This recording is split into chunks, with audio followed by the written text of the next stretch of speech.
Hello বন্ধুরা, আমি হাসনাত। তোমরা হচ্ছে আমার channel maths tricks by Hasnat. WPKP বিগত বছরের অঙ্ক নিয়ে আমরা আলোচনা করছি। আজকে 25 নম্বর ক্লাস। তো এর আগে যে 24টি ক্লাস রয়েছে নিচে ডেসক্রিপশন বক্সে তুমি প্লে লিস্টের লিঙ্ক পাবে, সেখান থেকে দেখে নিও। কিছু গুরুত্বপূর্ণ অঙ্ক রয়েছে আজকের এই ক্লাসে। তো কি কি চলো দেখবো। প্রথমে আমরা হোমওয়ার্কটা দেখব। বলা হয়েছিল গত ক্লাসের হোমওয়ার্কে রানী তার বাড়ি থেকে স্কুলে যেতে 30 মিনিট সময় নেয়, রাজা ওই একই দূরত্ব যেতে 45 মিনিট সময় নেয়। রাজা এবং রানীর গতিবেগের অনুপাত কত? দেখো, এদের সময়ের অনুপাত তো আমরা খুব ইজিলি পেয়ে যাব। টাইম রেশিও কি হবে না, একজন নেয় 30 মিনিট আর একজন নেয় 45 মিনিট। আচ্ছা, রাজা 45 মিনিট নেয় আর এখানে চেয়েছে রাজা প্রথমে চেয়েছে, তো রাজাটা প্রথমে দাও।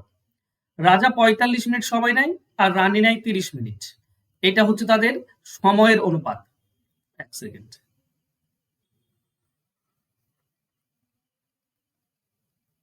ওকে, 45-30 এটা তাদের সময়ের অনুপাত। আচ্ছা, এটা যদি সময় হয় তাহলে স্পিড কি হবে, মানে গতিবেগ কি হবে, উল্টে যায়। প্রথমটা 30 হয়ে যাবে, দ্বিতীয়টা হয়ে যাবে 45। তার মানে এটা যদি অনুপাত করো তো 2:3 এইটা হবে গতিবেগের অনুপাত। মানে অপশন এ হবে সঠিক উত্তর। অনেকে অপশন এ করেছো, যারা অপশন এ করেছো ওয়েল ডান, ঠিক অ্যান্সার করেছো তোমরা। চলো আমরা আজকের অঙ্কে যাব। প্রথম অঙ্ক দেখো, বলা হয়েছে দুটি ক্রমিক জোড় সংখ্যার বর্গের অন্তর হচ্ছে 84, তাদের যোগফল কত? যদি জোড় সংখ্যা বা বিজোড় সংখ্যা বলে দেয় আর বর্গের অন্তর বলে দেয়, তাহলে যোগফল বের করার নিয়ম হচ্ছে কি, যোগফল বা এক্স প্লাস ওয়াই ধরে নাও দুটি সংখ্যা, এর নিয়ম হচ্ছে বর্গের বিয়োগফলকে 2 দিয়ে ভাগ। কেন হয় ব্যাপারটা বোঝো। ধরো দুটি সংখ্যা হচ্ছে এক্স আর ওয়াই, এক্স আর ওয়াই এই হচ্ছে দুটি সংখ্যা, এদের বর্গের অন্তর বলা আছে মানে X square minus Y square, এইটা বলা আছে 84। এটা এ স্কোয়ার মাইনাস বি স্কোয়ারের ফর্মুলাতে আমরা ভাঙতে পারি, আমরা পাই এ প্লাস বি একটা, আর একটা পাবো এ মাইনাস বি সমান সমান 84। আচ্ছা বলো তো, এ মাইনাস বি মানে এক্স মাইনাস ওয়াই কত হবে? যে কোনো পরপর দুটি, এখানে তো ক্রমিক জোড় সংখ্যা বলেছে মানে পরপর জোড় সংখ্যা, পরপর জোড় সংখ্যা যদি হয় তাহলে তাদের মধ্যে 2 পার্থক্য হয়, বিয়োগফল সবসময় 2 হয়। দেখো 4 আর 6 এর মধ্যে 2 পার্থক্য, 10 আর 12 ক্রমিক জোড় সংখ্যা 2 পার্থক্য। তার মানে এই যে পার্থক্য এটা হচ্ছে 2। তাহলে এক্স প্লাস ওয়াই মানে সংখ্যা দুটির যোগফল কি পাবো, এই যে 84 ডিভাইডেড বাই 2, এই দুইটা নিচের দুইটা হচ্ছে পার্থক্য, সেটা হয়। এটাই আমি দেখো প্রথমে করেছিলাম, তাই না? তার মানে যোগফল হবে 42, এটা হবে সঠিক উত্তর। আশা করছি পুরো ব্যাপারটা ক্লিয়ার তোমাদের। অ্যান্সার অপশন বি হবে। চলো যাবো আমরা নেক্সট কোশ্চেনে। 2 অঙ্কের একটি সংখ্যা এবং তার একক ও দশক স্থানের অঙ্কগুলির স্থান পরিবর্তন করে গঠিত যে সংখ্যা, তাদের অন্তরফল সর্বদা নিম্নলিখিত কোন সংখ্যা দ্বারা বিভাজ্য হবে? মানে যে কোনো তুমি 2 অঙ্কের সংখ্যা নাও, ধরে নাও একটা 2 অঙ্কের সংখ্যা 34, একে উল্টে দিলে কি হবে, আমরা পাবো উল্টে দিলে পাবো 43। এই দুটির মধ্যে পার্থক্য কত? 34 আর 43 এর মধ্যে পার্থক্য হচ্ছে 9। 9 10 দিয়ে ভাগ করা যায় না, 11 দিয়ে যায় না, 9 দিয়ে যায়, 6 দিয়ে যায় না, তো একটাই পাচ্ছি অপশন সি, এটাই হবে উত্তর। এছাড়া অন্য যে কোনো তুমি সংখ্যা নিতে পারো। ধরে নাও 84, 84 কে উল্টে দিলে হবে 48। এই দুটির মধ্যে পার্থক্য কত? 36। এই দুটির মধ্যে 36 পার্থক্য। দেখো 10 দিয়ে ভাগ করা যায় না, 11 দিয়ে যায় না, এই দুটি দিয়ে যায়, তাই না? কিন্তু এখানে 9 এবং 6 2 দিয়ে যাচ্ছে, কিন্তু এখান তো 6 দিয়ে যাচ্ছে না, শুধু 9 দিয়ে যাচ্ছে, তো 9 হবে আমাদের অ্যান্সার। ঠিক আছে, তো এটা 9 দিয়ে ভাগ করা যায়, এটাও 9 দিয়ে ভাগ করা যায়। আশা করছি বুঝতে পেরেছো। চলো যাবো নেক্সট কোশ্চেনে। দুটি সংখ্যার গুণফল হচ্ছে 175 এবং ক্ষুদ্রতম সংখ্যাটি দ্বারা বৃহত্তম সংখ্যাটিকে ভাগ করলে ভাগফল হয় 7। ক্ষুদ্রতম সংখ্যাটি কত? আচ্ছা ব্যাপারটা বোঝো, যদি তোমাকে বৃহত্তম বের করতে বলে এই কখনো, তাহলে কি হবে, রুটের ভেতরে মানে গুণফল আর ভাগফল এটা গুণ হয়ে যায়। আর ক্ষুদ্রতম যদি বলে তাহলে রুটের ভেতরে ভাগ হয়ে যাবে, মানে 175 ভাগ 7। ঠিক আছে, তাহলে তুমি বড় সংখ্যা পাবে যদি গুণ করে দাও দুটিকে, আর ভাগ করে দিলে ছোট সংখ্যা। কেন হয় আমি বলছি। দেখো বড় সংখ্যা বের করলে এই দুটো গুণ করবো। আচ্ছা এই 75, 175কে আমরা কি বলতে পারি, 175কে বলতে পারি 25 × 7, আর একটা 7 রয়েছে। তো দেখো 25-এর রুট করলে 5 আর দুটি 7-এর জন্য একটা 7 বেরিয়ে আসবে, তার মানে বড় সংখ্যাটা হবে 35। ছোট সংখ্যা কি হবে, এটার সঙ্গে এটা কাটলে তুমি 25 পাচ্ছ, 25-এর রুট করলে 5, এটা হচ্ছে ছোট সংখ্যা। এবার কেন হয় সেটা একটু ভালো করে বোঝো। আচ্ছা, ভাগফল মানে কি? ভাগফল মানে হচ্ছে সংখ্যা দুটি একটির আরেকটি 7 গুণ। ভাগফল 7 কখন পাবে তুমি? ধরো 14 কে 2 দিয়ে ভাগ করো, তবেই তুমি ভাগফল 7 পাবে।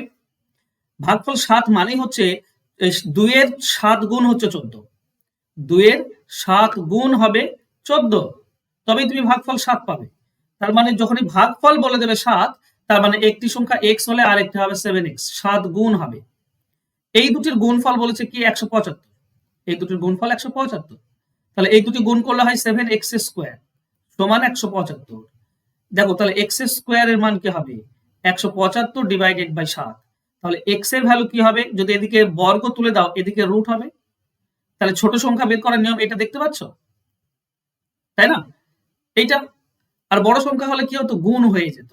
বড় সংখ্যা মানে 7x এর মান যদি বের করো তাহলে কিন্তু গুণ হয়ে যাবে। ঠিক আছে, আশা করছি বুঝতে পেরেছো। এইখান থেকেই আমাদের আসে, এটা কাটাকাটি করলে রুট 25 আসবে, তার মানে হবে 5। এটাই হবে ছোট সংখ্যা। 7x বের করলে এদিকে 7 গুণ করে দাও, তো এদিকে 7 গুণ করে দাও, এদিকে 7 গুণ, এদিকেও 7 গুণ, মানে বড় সংখ্যা হবে 35। ঠিক আছে, আশা করছি বুঝতে পেরেছো। ছোট সংখ্যা চেয়েছে তো 5 হবে সঠিক উত্তর। নেক্সট কোশ্চেনে যাব। একটি বৃত্তের পরিধি ও ব্যাসের অনুপাত নিচের কোনটি হবে? দেখো, যে কোনো বৃত্তের পরিধি কি হয়? পরিধি হয় 2 পাই r, আর অনুপাত মানে আমরা ভগ্নাংশে লিখতে পারি এভাবে। ঠিক আছে, a অনুপাত b কে আমরা a বাই b লিখতে পারি। ঠিক আছে, নিচে ব্যাস, ব্যাস মানে হচ্ছে 2r। এখন দেখো r এর সঙ্গে r কাটবে, 2 এর সঙ্গে 2 কাটবে, তার মানে শুধু আমরা পাই পাবো। পাই হচ্ছে একটা অমূলত সংখ্যা, তো অ্যান্সার হবে অপশন বি। কখনোই ভেবো না যে পাই মানে তো 22/7, পাই মানে আমরা 22/7 জানি, আর 22/7 এটা পি বাই কিউ আকারে লেখা যাচ্ছে। কোন সংখ্যাকে যদি পি বাই কিউ আকারে লেখা যায়, যেখানে Q not equal to 0, Q শূন্য নয়, যেহেতু এখানে 7 দেখতে পাচ্ছি কিউ এর মান, তাহলে সেটা মূলদ সংখ্যা হয়। কিন্তু পায়ের অ্যাকচুয়াল মান কিন্তু 22/7 নয়। ঠিক আছে, এটা ধরে নেওয়া সংখ্যা, অ্যাকচুয়াল মান কিন্তু এটা নয়। পায়ের মান আমরা কি 3.14 ধরি, কিন্তু এটা শেষ নয়, এর প্রচুর সংখ্যা রয়েছে। এটা অ্যাকচুয়ালি ধরে নেওয়া সংখ্যা 22/7, অ্যাকচুয়াল মান নয়।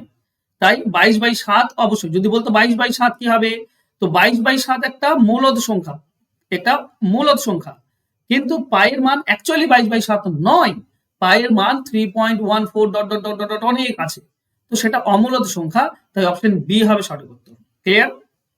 চলো নেক্সট কোশ্চেন যাব। 2 অঙ্কের একটি সংখ্যার অঙ্কদ্বয়ের যোগফল 8, সংখ্যাটি থেকে 18 বাদ দিলে সংখ্যাগুলির অঙ্কগুলি স্থান পরিবর্তন করে সংখ্যাটি কত? দেখো, এটা যোগ করলে 8 হচ্ছে, এটা যোগ করলে 8, এটা যোগ করলে 8, সবগুলো যোগ করলে 8। তাহলে প্রথম শর্ত তো সবাই পালন করছে। দ্বিতীয় শর্ত দেখবো, 18 বাদ দিলে উল্টে যাবে। দেখো 44 থেকে যদি 18 বাদ দাও তাহলে কি আবার 44 হবে? মানে উল্টে গেলে 44ই তো হওয়া উচিত, কিন্তু 44 হবে না, তো এটা আমাদের অ্যান্সার নয়। 53 থেকে 18 বাদ দাও, 53 থেকে 18 বাদ দিলে কত হবে? 8 বাদ দিলে 35 হয়, 35 হয়, মানে 53 আর 35 উল্টে গেল, এটাই হচ্ছে সঠিক উত্তর। 53 উল্টে গেল, 35 হয়ে গেল, এটা সঠিক উত্তর।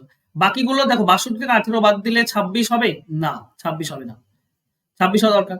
এখান থেকে 18 বাদ দাও, 35 থেকে 18 বাদ দিলে কি 53 হবে না, হবে না। তো একটাই পাচ্ছি অপশন বি 53, একে এখান থেকে 18 বাদ দিলে তোমার উল্টে যায়, 35 হয়ে যায়, তো অ্যান্সার হবে এটা। চলো নেক্সট কোশ্চেন। দুটি সংখ্যার সমষ্টি 13 এবং বিয়োগফল 3 হলে বৃহত্তম সংখ্যাটি কত? এটা হোমওয়ার্ক থাকছে তোমাদের জন্য, তো তাড়াতাড়ি লিখো হোমওয়ার্ক, আর তোমাদের অ্যান্সার মুখে মুখে কমেন্ট করে দাও। এটা ডাব্লিউবি কনস্টেবল 2019 এসেছিল।